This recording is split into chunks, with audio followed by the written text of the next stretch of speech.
Good morning, everyone. Thanks for joining us for this Allsop webinar. My name's Ed Dunningham. I'm Commercial Managing Partner at Allsop and Head of the Commercial Valuation team. Today's session is about a selection of the commercial markets that we operate in at Allsop and those busy areas of the market that we've been concentrating on in the 3 months or so since lockdown. We're coming to you today from a number of our homes, a range of locations, but also our head office in Wigmore Street. So before I introduce ourselves, just some points of order. The session today is going to last about 45 minutes. There'll be questions to each panelist at the end and at the end of each section. And please use the Q&A section, the function on the top right hand of your screen, if you'd like to raise any questions of any of the panelists. So to introduce the team, in a minute I'm going to hand over to George Walker. George, I'm sure, is known to many of you as partner and head of our commercial auction team and also one of our auctioneers. I've no doubt George is itching to get back onto the rostrum, but we've held a number of successful online sales since lockdown. And George is going to give you his thoughts on the market from an auctioneer's perspective. After George, George is going to hand over to Liam Stray and Dale Johnson from our national investment team. Liam and Dale will discuss the transactions that have occurred in the wider investment market. Liam's going to focus on long income, convenience stores and banks from the perspective of the private client team that we have at Allsop, whereas Dale is going to look at the larger lot sizes and in particular the popular logistics sector. Up next will then be Richard Townsend. Richard is partner in our West End agency team, and Richard's going to give his views on the West End office market, or rather the Central London office market. Obviously an area of hot debate at the moment with regard to how we see offices being occupied going forward and the effects of people's re-evaluation of that on the market. And then finally, Victoria Liddell, or Tor as we know her, is going to pick up the baton. And Tor is a partner and joint head of our Receivership team, and Tor is going to discuss the stress in the market as she sees it at the moment. So without further ado, I'm going to hand over to George. George, over to you, please. Good morning, everyone. Thank you, Ed. Yeah, as Ed said, I'm part of the commercial auction team, which has had an interesting lockdown experience, as interesting as anybody. Those of you that follow our market will know that we went online in a sort of 5-day period, and thanks to everybody, including our clients and buyers, for doing that. So the process is now fully online and it's working well. We've had 3 sales under lockdown, raising £110 million. That includes an extra June sale, which haven't had for 20 years, but we put that in there, and just to give sellers an opportunity to liquidate, and it's been very effective. And the latest catalogue's 100 lots, biggest so far, with a great range: £3.5 million in Soho to £500,000 of industrials in Manchester. Classic Allsop, classic broad brush, and lots of interesting assets to have a look at. So our volumes at 110 million are running about 60–65% of the norm. That's going to pop up again in July, so we're heading back towards what we normally do, and that really reflects the confidence that sellers have in this process, and I think also confidence that buyers are having in wanting to find a home for their cash. The overall, I sell 170 assets in this time, so I can't be going into every single one. I've got plenty of data to analyse. I love talking about it, so please do give me a shout.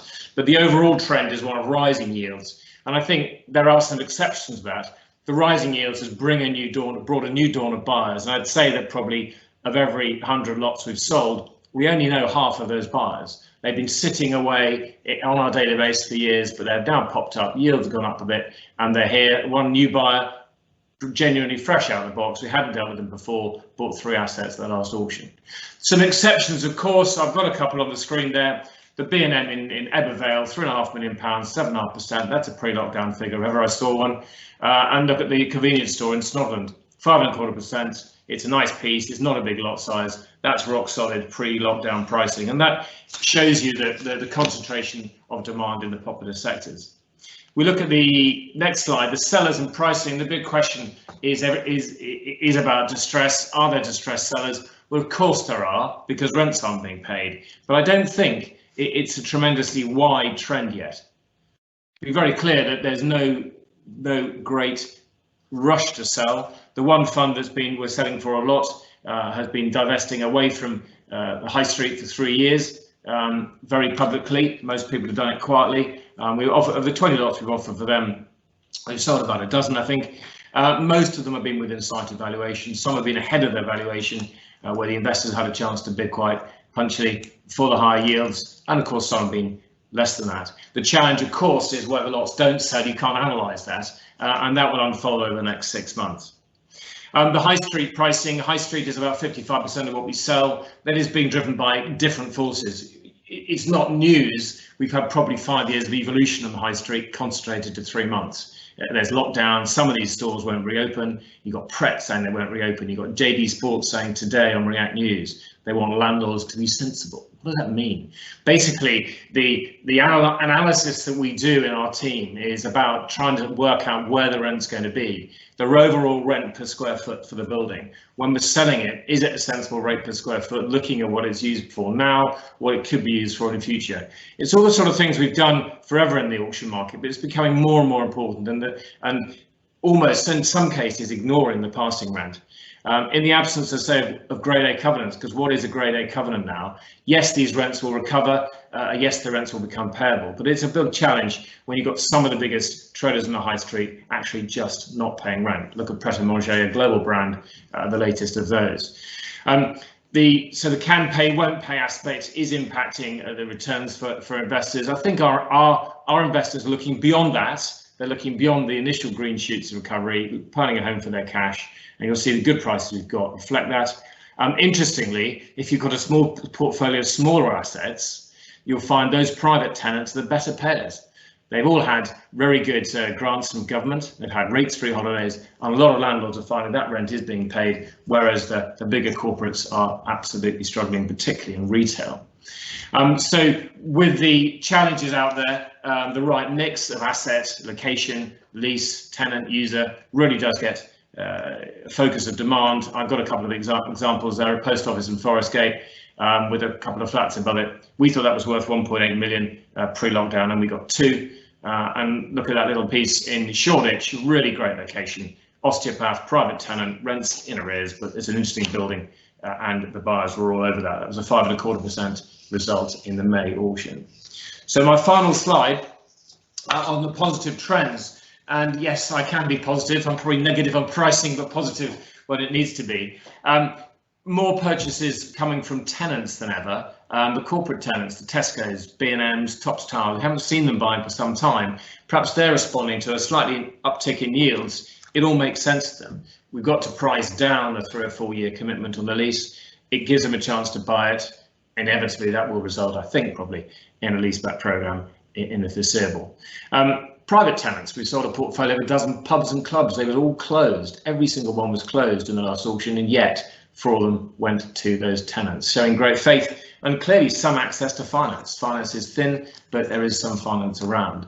On the subject of finance, I mentioned the Santander banks. You know, vacant high street banks are not used.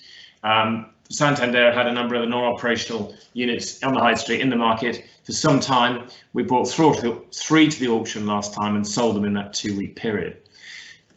Santander obviously delighted because the 3 or 4 or 5 month marketing programs come to a head. We got 7 more on this auction and we sold 1 on Friday. This allows me to talk about the other aspect, because a lot of what we're doing, a lot of these sales that we're doing have been on the market for some time, and the 2.5 week marketing process with an absolutely fixed deadline and the auction contract has become more important than ever. And we're selling probably about half the lots in the room and a great deal before and afterwards. But it gives absolute concentration of demand and the ability to sign the contract. Looking ahead, there is a clear appetite. I mentioned the rising yields. There's plenty of cash out there. No discussion about that. The recent planning and SDLT changes will help. Our market will be very quick to respond. It always is. And I think that's only going to serve to help liquidity. I hope that's useful. I will now pass on to Liam, who'll be a bit more specific, which of course isn't hard. Thank you. George, I was just going to ask you actually, obviously one of the points that we're in lockdown and we've gone online, but when do you see us going back into the ballroom? Well, as soon as possible, Ed. I mean, as you know, auctioneering is in my DNA, but I mean, we have to be driven by what's possible. If you look at Andrew Lloyd Webber's changes or his efforts at the weekend to open his theatres, I mean, it's very hard. So the requirements of these hotels that we work in are foremost, and if they're happy to have us back, well, great. But I think there's demand to get back in the room. People love the human contact. It's not absent. It is absent. People want that, but we just need to work with what's possible as soon as possible. But perhaps the end of the year, perhaps early next year. One interesting question in the Q&A that's just popped up is whether we think that the extended bidding process online will generate higher pricing, or do we think that the room is better? Sorry to put you on the spot. You're asking an auctioneer whether I'm any good at the computer. I don't play chess against computers. Look, it's very hard to know, and the joy is you'll never will know. What I can say is the online process is working very well, and some buyers took a lot of convincing to bid on their phone. But it's very possible. It works very well, and I think going forward we're going to have an amalgam of the two, Ed. The reserves are in place. You see the competition. Sometimes we have 200 bidders, sometimes we have one, but it does generate the results. And let's see. I don't know, but it is producing proper results and contracts, and that's the key for our clients. Absolutely, brilliant. Thanks, George. We'll now move over to Liam. Liam, over to you, please. Thanks, Ed, and good morning, everybody. First things first, I just want to emphasise what George has already said in the earlier slides. Property is still transacting. Look, demand is thin in some sectors, and the debt for buyer in those sectors has become shallow. But what we have seen is a massive swing towards certain lease types and certain sectors where the demand is extremely strong. Secure income has well and truly become king. But of course, this does beg the question, what is secure, and what covenants and what sectors are still seen as secure? In the next 5 minutes, I hope to explore what the National Investment Team have transacted on, or we're currently marketing and it's going well, to try to find the answer to this question. What continues to be resilient? Dale, my colleague, is going to talk about logistics and the larger lot size in a moment, but for now, I really want to concentrate on the smaller lot size of between 2 and 10 million, where the majority of the transactions have been happening. So we've got slide number 1 in front of you now. These are 4 properties which we've transacted on since lockdown. There's one thing that they all share in common, and they're all on long leases. But more than that, all 4 of these properties as a business has performed during COVID, and they've paid their rent. Now, of course, this question of paid their rent, these words paid their rent, they've become so important during the pandemic. But why is this? Well, clearly, investors, when they invest in any property, want to know that they're going to get a return. They want to know that they're going to make some money from that investment. And then if an occupier isn't paying their rent, an investor isn't going to see that return. But more than this, I also think for investors, going forward, if an occupier is unable to pay their rent at the moment, it starts to ask serious question marks about them going forward and their sustainability going forward. And second to that, as George already mentioned earlier in the slides of this can pay, won't pay attitude, on the other side of that, when there's occupiers that can pay and they're deciding not to pay, of course, the question is, do you really want somebody like that in your portfolio if you're an investor? And the answer is probably no. And as a result, you've seen that shift out of sentiment on certain covenants already. And Travelodge is a good example, which I'm sure most people are aware of. I'm going to go back to the slide quickly now and just have a look at these 4. We're going to look at the first one there in Tottenham, which was a job centre, which out of these 4 received the most interest. This was 8 years of government income. It had fantastic residual use potential in terms of it had very good residential development potential, and as a result we saw really good interest in what is a very defensive asset. We received a number of offers, and in fact to kind of conclude this, we exchanged over after only 5 days of going to the market, which really emphasizes what we're saying about if it's the right sort of stock, it will sell. We've got 2 other properties here, which are supermarket investments. Naturally, we've seen demand that's really going for supermarket investments during this period. I mean, supermarkets have obviously benefited from increased turnover, essentially a captive audience. And as a result, the sentiment for investors towards this type of investment is very strong. The fourth one on here is a Wickes in Oxford, of course, really strong location, but more than that, Wickes was an essential trader during lockdown, and as a result, investors were attracted to it because of the fact that they feel that turnover may increase for them as a business. I mean, fundamentally, when you look at all four of these, you say they're all COVID proof, and that was so important to get these exchanged during this lockdown period, and that just makes perfect sense, really. If we go on to slide number 2 now, we've got more government and more supermarket income here. All three of these have actually gone very well and received offers in excess of asking. The one that I would really like to draw our attention to at the moment, though, is the bank in St Helier, the Jersey bank. This is let to Barclays for 15 years, uncapped RPIs. And the reason why I think this is very interesting is for 2 reasons. I think firstly, it reinforces what we're saying about income and income going very well. We marketed this for 3 weeks, received 10 or so offers, and actually we've now confidentially gone under offer way in excess of asking. But on the other side of why this is particularly interesting, and this is something that George touched on earlier with the Santanders, we've seen a real resurgence of interest in bank income. I mean, so much so we had a number of banks on before the pandemic where we were, to be perfectly honest, struggling slightly to achieve the pricing that we wanted. As we've gone into the pandemic and into lockdown, interest has grown massively for those investments, and we've had a group of new investors coming to try to obviously offer on or purchase these properties. And I think there's there was always a nervousness about banks because of the consolidation of local branches into cities and towns, and also going online.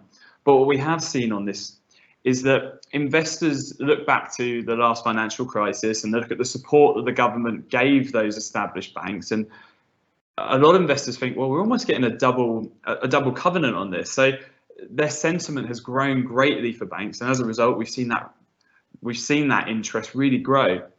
And that kind of brings me on to the last slide and going forward and looking ahead. And what do we expect to see looking ahead? And I think this is a question that most of us are asking ourselves at the moment.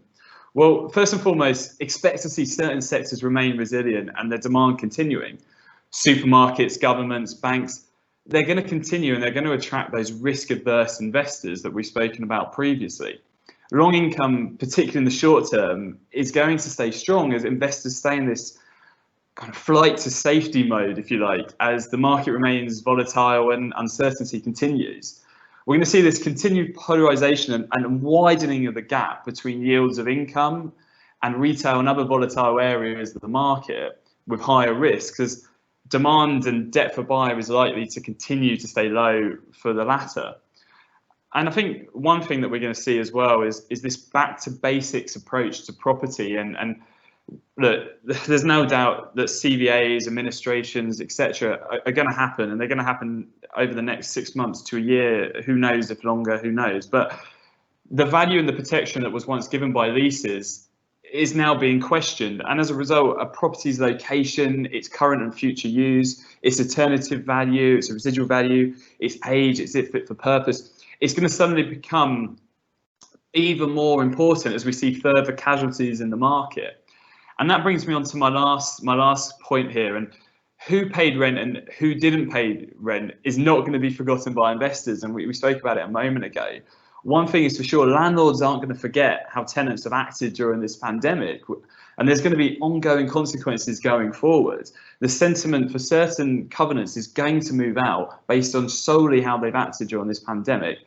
And that's something that we are now going to have to look at when we're pricing things going forward. So fundamentally, that's my piece, and hopefully it was helpful. And thank you very much for your time. Liam, that's great, thank you. I mean, who do you think the buyers are at the moment? Have they changed since the pre-crisis setup? Good question. I think it's changed. Yeah, it has changed fundamentally. I mean, private investors, family offices, property companies, they've really come to the forefront in lockdown, particularly for income. I mean, there's a lot of volatility during COVID in the stock market. You're getting low returns in the bond market, in the gilt market. So they've looked to real estate for their returns. And that has coincided with a number of the funds obviously being gated. Those that are open are not overly acquisitive. I think a good example is the 8 properties that we talked about earlier.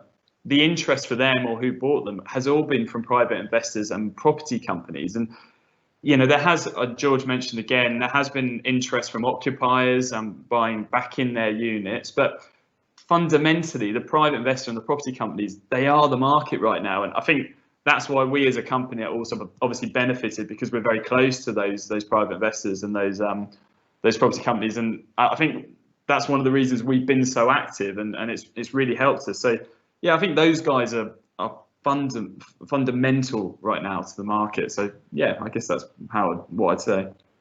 That's great. Thanks, Liam. Thank you very problem. much. Let's move on to Dale. Dale, over to you, please. Thank you, Ed. As George and Liam mentioned, the private investor end has very much carried on, albeit at reduced volumes. The institutional market and larger lot sizes have, however, been significantly hit. Q2 shown by far the lowest transactional volumes on record at around 2.2 billion, and there are only 12 deals done in Q2 of over 50 million, and typically there'd be 60 or 70. However, the good news is that this isn't due to the lack of demand or indeed money in the market. Going into COVID, I've never known the UK commercial real estate markets to be as well capitalised, both from domestic and overseas investors, and this cash hasn't just disappeared. Certainly in the last month or so, we've seen a number of these investors re-entering the market and once again on the hunt. The two themes that we've been seeing, as Liam touched upon, is the demand for longer income, and the other theme that we're seeing is the amount of capital wanting to invest into logistics. This is particularly true of Middle Eastern investors who've traditionally been office buyers, now wanting to pivot into the logistics space. And I'm just going to spend a couple of minutes looking into the sector a bit more closely. Online sales obviously surged significantly during COVID, which prompted a number of logistics occupiers to have to significantly increase their warehousing footprint in the short term. The first half of 2020 showed the best logistics take up on record and 71% above the average for H1. Online grocery sales doubled in April, and a permanent rise in online grocery delivery seems inevitable. It's certainly now a regular feature in my household, having never had online food deliveries before. And this will inevitably lead to supermarkets investing into purpose-built distribution units rather than trying to fulfill their orders in store, which is highly inefficient. The long-term trend towards online retailing, as George mentioned, has simply been sped up, and this is going to have wide-ranging effects on the logistics occupational market. On a personal level, I've at times been drowning in Amazon deliveries, as I'm sure have a lot of you. But this spike in demand for warehousing isn't just from online retailers. The pandemic's raised serious questions on the supply chain resilience of the UK and our dependency on countries such as China. Going forward, there's likely to be a greater stockpiling of goods across all industries in the UK, with a shift from the traditional just-in-time warehousing model towards just-in-case warehousing. That said, not all is rosy. There have of course been rent collection issues, as we've seen across the wider industry. And just north of 80% of rents were collected for the April quarter day from logistics tenants. We're still waiting on the most recent quarter day results, with only 65% of rents having been collected from retail-led logistics tenants. And while this is still better than the industry average, it just shows that the sector is not immune from the wider industry plights. Pricing has, however, not moved from pre-COVID levels, and notable transactions include the next sale and leaseback distribution unit bought by Aviva for 4.5%, and 2 Amazon logistics units have just been put under offer in the low 4%. There is actually an argument that these are possibly even stronger than pre-pandemic pricing. So who are the active buyers? As I touched upon earlier, there's a great deal of Middle Eastern private money chasing logistics as a wealth preservation play. There's also a high volume of Far Eastern capital, particularly South Korean funds, who were probably the hottest logistics buyers before the pandemic. and they very much re-entered the fray. We've seen a number of the US funds enter the market as well. We've seen Ares having bought the Tops Tiles sale and leaseback portfolio, and they funded a new logistics unit in the East Midlands. Domestic buyers are a little quieter, with the UK funds still largely remaining gated and inactive. And some of the specialist REITs like London Metric are popping up every now and then, but predominantly for last mile logistics assets rather than the larger distribution units. What then do we see for the coming months in the sector? Well, demand remains very strong, and this will carry on as the flight to long and strong income continues. It's very easy to buy into the idea of logistics in a post-pandemic world, and we're likely to see a growth in thematic funds dedicated to the sector. While I can foresee some outward yield shift in offices and retail and hospitality, I think that logistics will continue to buck this trend, and there may yet be further yield compression to come in the next 6 to 12 months, simply due to the weight of money in the market. Back over to you, Ed. Thank you. Thanks, Dale. One question for you, just briefly, is in terms of the attitude of the funds and the overseas buyers. Are you seeing them returning now, or is it still very slow? Sorry, I lost you there for a second. I said, are you seeing the overseas buyers and the funds returning now? The overseas buyers very much. I think the UK funds, it's going to be a little bit of a slower burn. The funds need to become ungated before they can start buying again, and that's probably going to take the next 3 to 6 months to unravel. But where we are seeing, as I mentioned, the vast majority of interest is from overseas buyers, and they're still seeing the UK as a very defensive option, and obviously there's been the currency arbitrage with weak sterling, so that makes it an even more attractive proposition. Fantastic, thanks, Dale. We're going to move on to Richard now. Richard, over to you, please. Thanks, Ed. So yeah, just try and provide a bit of insight into an occupational market that's obviously seen some huge changes over the last few months. Probably want to start with some positives if I can. There have been some good deals transacted through the lockdown period.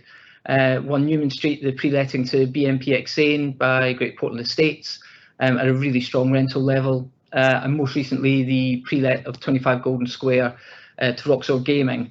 Terms are confidential there, but the rumour is somewhere in around £90 a square foot, which possibly is slightly off where it would have been, but still a very positive deal for the market.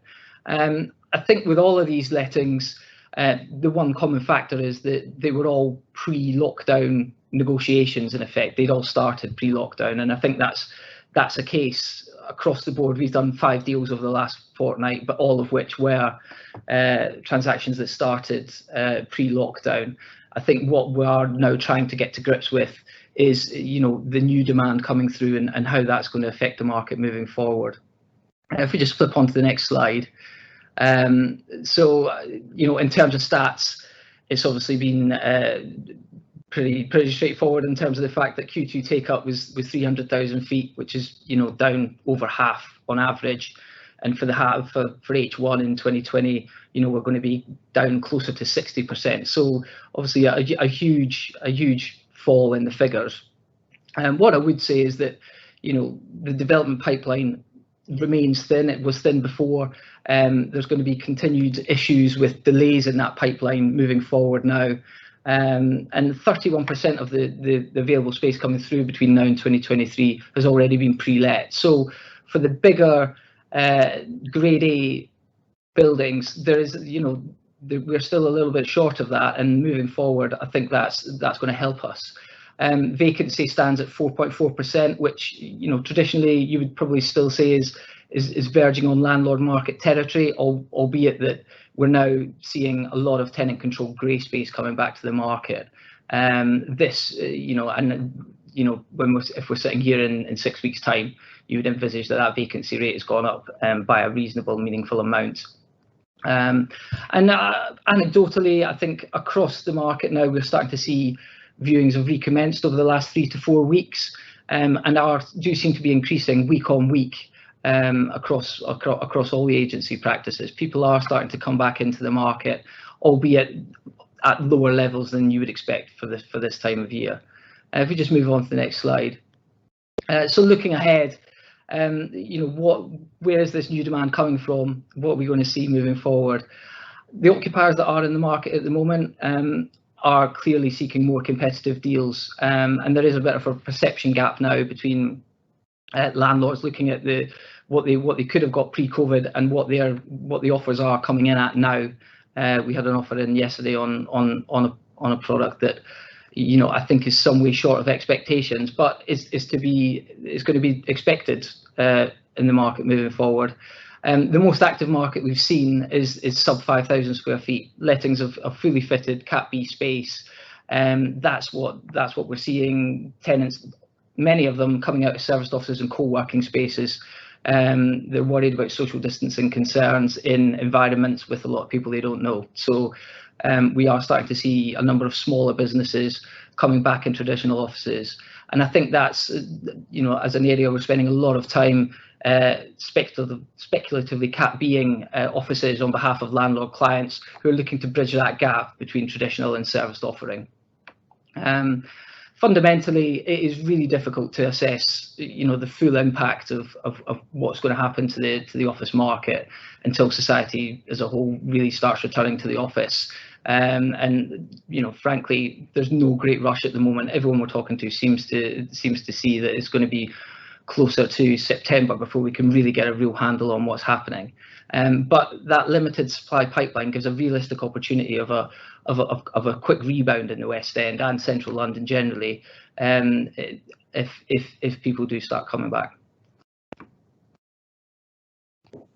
Thanks, Richard. Do you have a view as to the impact on office rents in the West End at the moment, as to how things will fare? Yeah, I mean, clearly they're going to come under pressure. I think with just supply and demand dynamics that we're seeing now, rent-free periods have kind of stayed pretty high over the last 2 or 3 years, and maybe have supported rents for the last couple of years. And there's not much further they can go. So once they come under further pressure, the next thing to go is obviously rents. And the demand we're seeing coming through, they are expecting discounts off quoting rents. So I think over the next 2 to 3 months, we're going to see rents coming under a bit of pressure. And I don't think that there's any doubt about that. It's only going to go one way.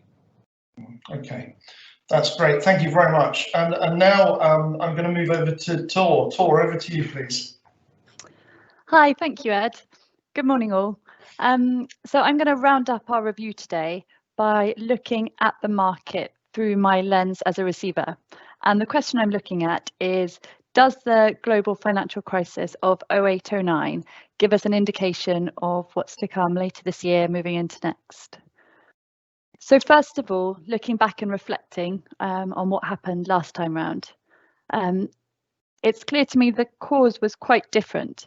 The global financial crisis was very much led by the banks, and the reduction in finance obviously then led to the inevitable sharp drop in demand across the property market.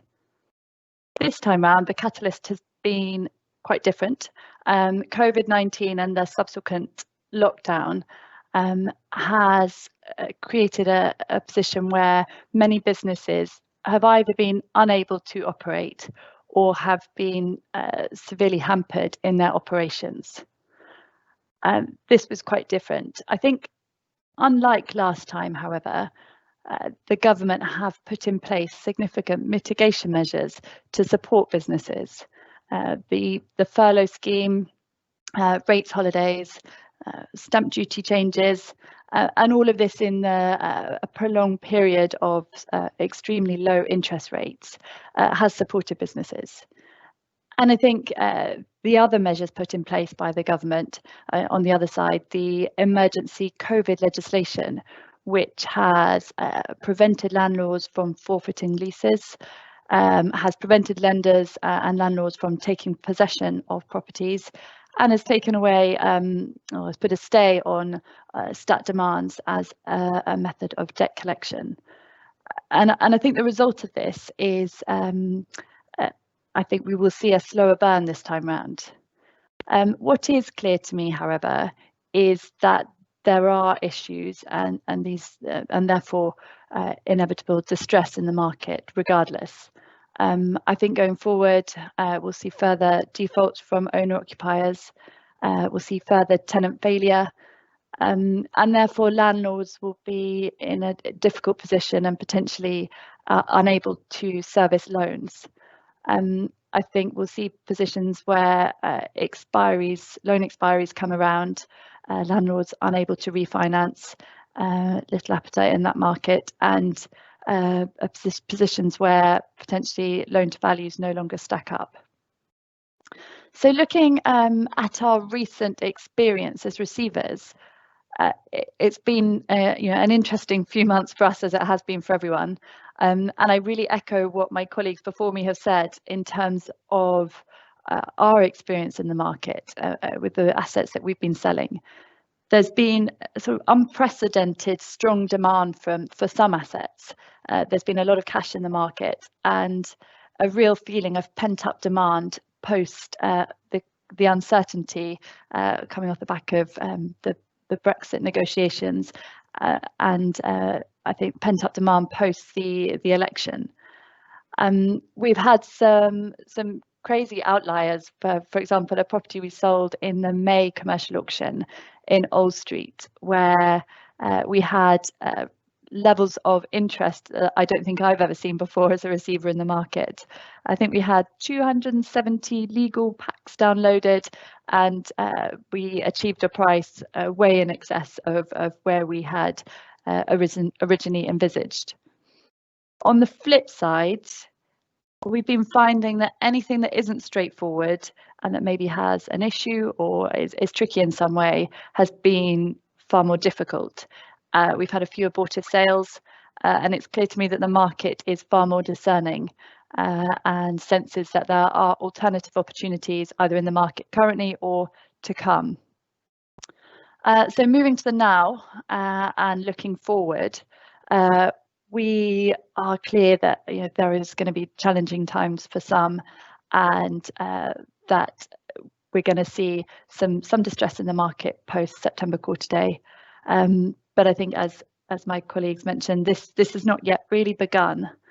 There have been recent tenant insolvencies, but I question whether many of these were zombie businesses and their demise inevitable, and whilst during the period of the pandemic were potentially inevitable already. And when I look back at our forecasting from February-March time, forecasting our pipeline as receivers, we were clearly looking ahead at distress in the high street, distress in shopping centres. This hasn't changed, but I think COVID has sped up and normalised the structural changes in these markets. And obviously we expect to see a further shift in secondary retail and office yields. So regardless of the government mitigation measures and the COVID legislation, there is currently no restriction, and we don't envisage a restriction on the appointment of LPAs. So receivership remains a blunt, extremely effective, cost-effective measure in the market for lenders to enforce on their security, and therefore we remain extremely busy. We've been making the best use of the pent-up demand over the last few months, and this continues to liquidate the assets that were appointed over, and we've had some great results. We anticipate an uptick of receivership work further in the year after September quarter day, and certainly I'm sure my agency colleagues will corroborate this. We have had numerous calls recently on investors coming back into the market looking to buy distressed stock, and I imagine my agency colleagues will have experienced the same. Thank you. Back to you, Ed. Thanks, Tor. I mean, obviously we've seen, just a quick question for you, we've seen the high profile administration of Into a week or so ago. Are there likely to be receiverships like this as well? Yes, I would say very much so. As I mentioned, shopping centres have been on our radar for some time. The Into situation is, I suppose, effectively a propco gone into administration. But each situation is different, and in many situations it could quite easily have been a receivership of the underlying asset. In most situations, the value is in the bricks and mortar and the rent roll rather than necessarily the property company, and therefore receivership would be a useful tool for liquidating those assets and maximising realisations. That's brilliant. Thank you, Tom. Just to move on then, and to summarise really what we've been talking about today. I mean, there's clearly been a lot of positivity discussed in the market, and we've been hearing this. But I would stress it's very, very focused on certain sectors. Those sustainable and resilient sectors that we've been hearing about, we've focused on them: supermarkets, convenience stores, banks, long income, logistics. They have been trading very strongly. And of course, we've seen really positive demand from private investors and property companies. They've been working hard throughout the lockdown. Encouraging signs that some of the funds and overseas investors are starting to return now soon, and maybe some of those larger lot sizes opening up. Richard discussed about the central London market, and clearly there's some reassessment of needs going on at the moment, and the likelihood that there will be some softening in office rents in the short term.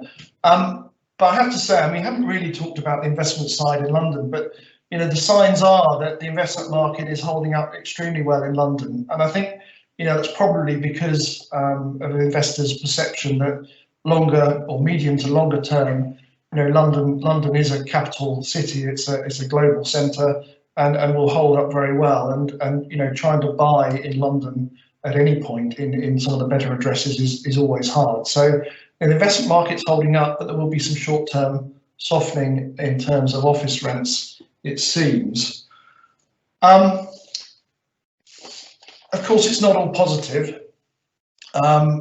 There's some sectors out there where there are huge problems and fallout, and because of this, there's a consequent lack of investment activity, and there's not been a lot going on, and of course our teams are focusing on the areas that are active. Just talking about that as we go through, the leisure market particularly is very quiet. There are restrictions that are affecting trade even going forward now, and the question whether pubs and restaurants can be viable going forward with restrictions in place. And of course, hospitality as well, but of course, parts of the retail sector particularly are still in the deep freeze. I'm talking particularly about fashion retail and shopping centres, and the issues that we've been talking about of non-payment of rent, which is a huge problem. At the moment, investors are looking at the shopping centre market, looking at secondary retail, and just are in awe almost. Clearly, you've got the non-payment of rent issue. You've got the question as to whether tenants will be around to pay even once they decide to start paying. CVAs are happening every other day. There are void issues. The question over whether we're going to shop as we used to, and now that we've had a dose of getting used to online, is that going to be the way forward, and so on. And the reality is, a lot of these retail pitches are going to be rebased. Even the good ones, the rents will come off, and there'll be a lot of rebasing going on, and some huge changes in values. The difficulty that investors and valuers have got is there are so many variables there that are in question that nobody really knows how far to discount. But certainly in some of these positions, the discounts will be heavy. Clearly, we're seeing the market starting to open up. From a valuer's perspective, the material uncertainty clauses that we've been using are being lifted. The most recent one, Central London offices, has been lifted this week, and there's debate amongst the valuation fraternity that regional offices will be lifted soon too. I think the problem with retail is that there are so many uncertainties in that market at the moment that the material uncertainty clauses in valuations will be here for some time. But that is life I'm afraid. Tor has discussed distress, and of course there hasn't been a great deal of distress in the commercial market coming through yet. You know, the government has encouraged forbearance. The eviction ban has been extended to the end of September, which gives the tenants the whip hand. And the valuation reviews that banks always do, you know, a number of the banks postponed these in March, and these are only really starting to get going again now. So the problems that are out there will start to become issues, and I'm sure, as Tor says, you know, later in the year, September onwards, the distress is coming. But of course, it's a dynamic market. You know, we've been very, very active with the small lot sizes, the private investors, the property companies. The larger lot size market is starting to open up. And as always, in a dynamic market where things are changing, there'll be opportunities. So I think that's it from us. Hopefully you found today's session of interest and of use. Thank you all for joining us and for raising the questions and for getting involved. It just remains for me to thank the participants. Thank you to my colleagues for all your contributions, and please feel free to get in touch if you want to discuss any of the points further. So on that note, I bid you farewell and thank you.